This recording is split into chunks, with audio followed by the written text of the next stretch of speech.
In my recent trip to Monaco, I stayed in Fairmont Monte Carlo.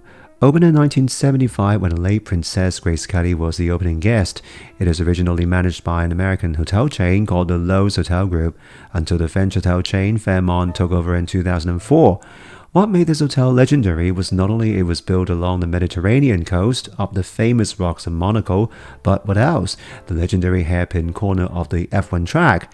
Over the years, many celebrities like Whitney Houston and Andre Agassi are guests of the hotel, making it one of the most iconic hotels in the equally iconic Monaco. The room that I stayed this time is a double queen bed studio room. At around 300 square feet, I was surprised that it can actually accommodate 2 queen beds and still manage to have quite a generous space. All the facilities like the luggage rack, television, workstation, and a small table were included without feeling too cramped. Another feature of this room is its balcony. Facing the rocks, it is actually a very tranquil sight, as I managed to record my soundbite there without the need to use my wireless mic.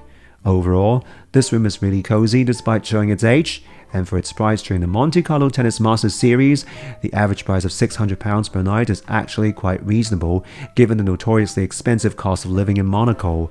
But of course, if you choose rooms with breathtaking views of the Mediterranean Sea, the price will be at a different level. And if you book this hotel during the F1 season, I have to say you have to be crazy rich to stay in this hotel, as the price is 10 times more. For the bathroom, the design was actually more modern than the room. In particular, I really like the use of white marble stone, which is really well kept, and I have to give credit to the room service staff for the effort in keeping the bathrooms in such a pristine standard. As for bathroom amenities, they have used a Labo, which is a very decent brand. While I consider the quality to be slightly one notch down when compared to brands such as Balmain used in Sofitel hotels or Diptyque in Emos, this brand is actually not bad. However, as mentioned in my Sofitel Heathrow vlog, the Accor Group has stopped providing dental kit unless hotel guests specifically request so, which I think is slightly inconvenient to me. I also don't like the fact that the showering facilities are not provided separately, which I think might be slightly dangerous when guests had to step into the slippery surface of the bathtub for showering. As for food, the Noble restaurant was temporarily closed, and the lobby lounge has become the only restaurant in the hotel that served food. Having tried a couple of dishes in my entire stay, I have to say the food is decent but not super impressive at such a price. Whether it's a club sandwich, the avocado toast, a duck confit, or its dessert, it has strong vibes of 5-star hotels in the 80s.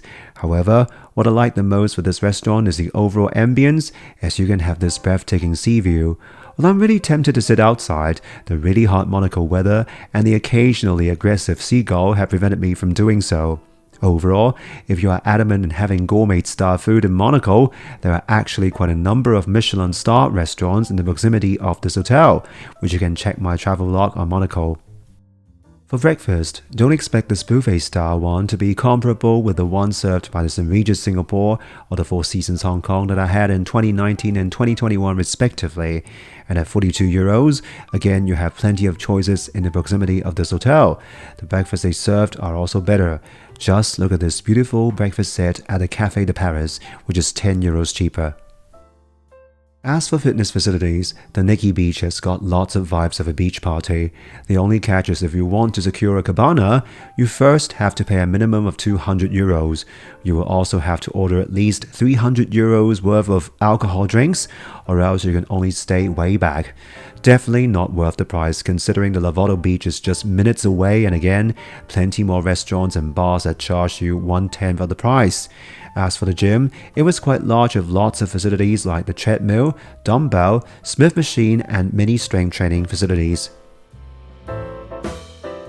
Overall, my Fairmont Monte Carlo stay experience was faultless. However, I have to say the next time I visit Monaco, I would definitely stay in a Hotel de Paris, as from the design to its room to the Michelin-starred restaurants, it is definitely at another level, including the price of course.